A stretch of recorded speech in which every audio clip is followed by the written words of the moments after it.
ورقة يكون بالودي أي دغلام يشعل شو قاعدين فرسين عيد مدة ملترية الصومالية كود ضد الديان كيقولين ديجان لهم على قايب كاس وصدم كيلومتر دك كوفر وبيجان دجمة بحر يجوبر كتير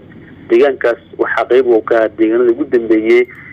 دور كتبات اللي صودا في لجلو رجيكو حدا الشباب وحقصنا عيد مدة كلا دون الدولة الفدرالية كود ضد الديجان كا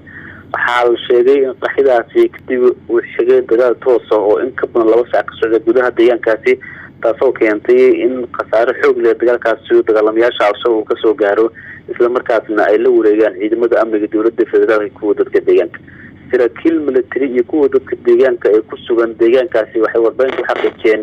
in ay fashiyeen weerarka ugu imaada dhanka xubnaha ka tirsan dagaalamayaasha Al-Shabaab isla markaasna hadda ay ku sugan yihiin deegaanka qaayib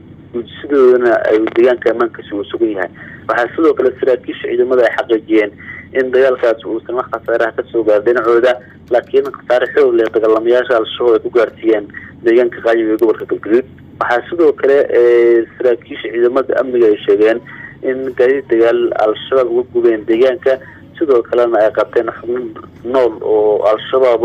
oo gacanta ku hayaan kuwaas oo sheegeen in saacadaha soo aadan ay soo bandhigi doonaan deegaanka qaayib waa deegaan istiraatiiji ah todoba sano la soo dhaafay waxa gacanta ku haya kooxda Al-Shabaab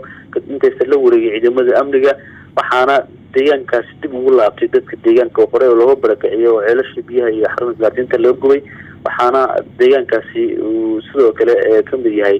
deegaanada ugu dambeeyay gacanta ay ku hayeen ciidamada amniga dawladda federaalka kuwa dadka deegaanka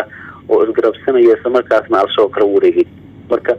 deegaanka xaaladiisu waa degan tahay dadka deegaanka iyo ciidamada isgarabsanaya ayaa ku sugan sida saraakiisha ciidamada ay xaqiijiyeen waxa dagaalkaasi ka dhashay khasaare kala duwan oo soo jiray mashii dhaawac oo Al-Shabaab soo wareer lagu gaarsiiyay saraakiishu ma aysan sheegin dhanka dawladda iyo dadka deegaanka khasaare ka soo